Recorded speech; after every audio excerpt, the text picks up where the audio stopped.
I'm Emilian Limon, and welcome to Other Presidential Potentials 2024. This is the place to discover some of the other people who have officially filed to run for president in 2024. They were chosen randomly from the Federal Election Commission website and are being spotlighted to see if they have the chops to take the seat in the Oval Office. Our next candidate comes from the great state of Virginia. Hi, my name is Jay Torres, and I'm looking to be the next president of the United States in 2024. Jesus B. Torres, who goes by the name of Jay Torres, is of Puerto Rican descent but was raised in the tough neighborhood of Bushwick in Brooklyn, New York. Jay wanted to go beyond the confines of the Big Apple, even though he went to New York City Technical College and worked as a cook at the Empire State Building. In 1992, Jay joined the Army. Jay exemplified being all you can be. You see, he volunteered and completed several areas of military training, such as mountaineering and rappelling, recruitment, and airborne. Jay then was assigned at American embassies in 4 different geographic regions before retiring in 2016. He pivoted from the military to supporting the intelligence community as a contractor. And now Jay wants to take all that experience to become the next president of the United States. Hello, Jay, and welcome to OPP 2024. I have a question that I ask everyone. Running for president is a big move. When was the moment you made the decision to run for president? Paint that picture for me. It was during my time working overseas. Predominantly, 2008 comes into mind. Now, there I was working at an American embassy in Zimbabwe, Africa. And as I looked from afar or what was occurring here stateside, I started seeing things that really rubbed me the wrong way. I'm talking about areas such as police brutality. We had a number of administrations, the Bush administration, followed by Obama, Trump, and Biden. And during that period, I felt like our international standing, our respect, and our values had dropped. All this while I was myself serving in our great country. I felt like these 4 presidents had led to the lowest point in American history, in my estimation. And so, therefore, in 2017, I was working at the Pentagon and I decided to run for president. The world sees many altercations between nations, the most recent being the attacks between Hamas versus Israel and the ongoing battle in Ukraine versus Russia. Do you believe that the U.S. should modify its policies in helping strategic allies, or should we expect to be involved whenever there are problems anywhere in the world?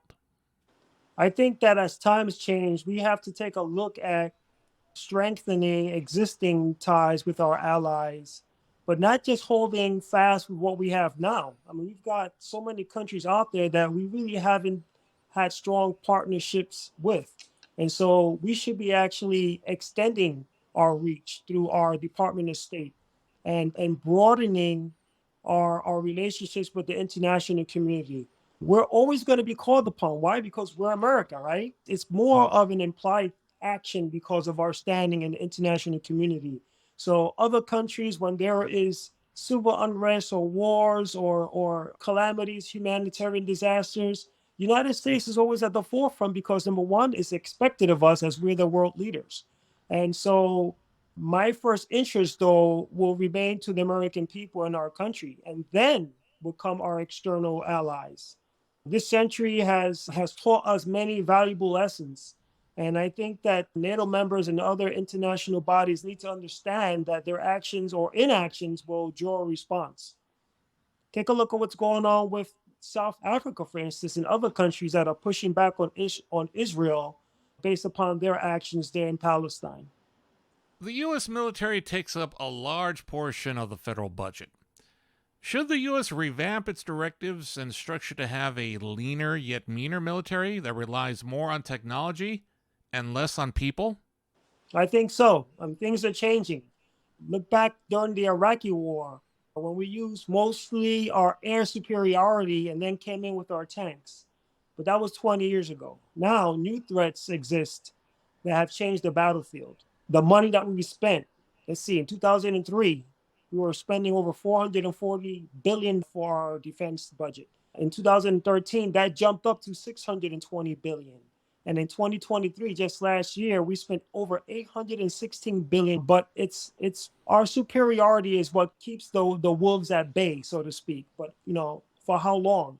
And so we continue to have to go and look at what we have at our disposal regarding our technology, our weaponry, and make sure that we're staying ahead of the threats that are current and also the threats on the horizon because they are changing quite quickly.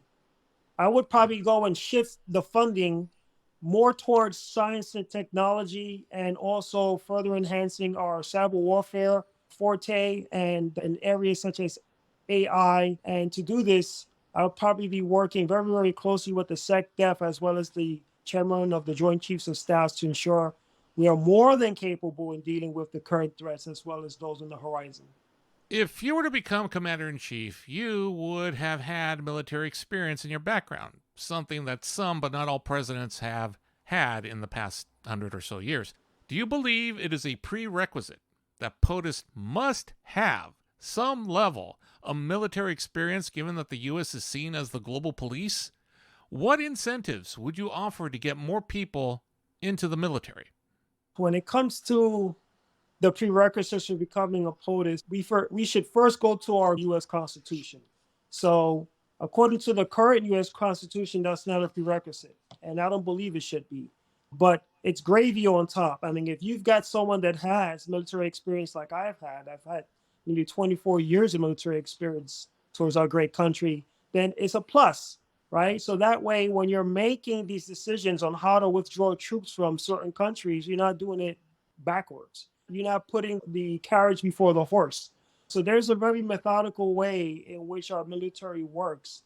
But let's just say, for instance, you've got someone that has the potential or the capability of being a POTUS, but lacks the military experience. That's when that president should be looking towards his cabinet and his advisors in his cabinet and relying upon the sound information and judgment of his leadership that works for him.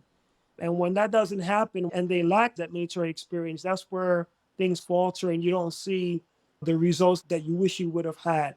As far as recruiting, we've been doing pretty bad. In the last 5 years, recruiting has dipped tremendously.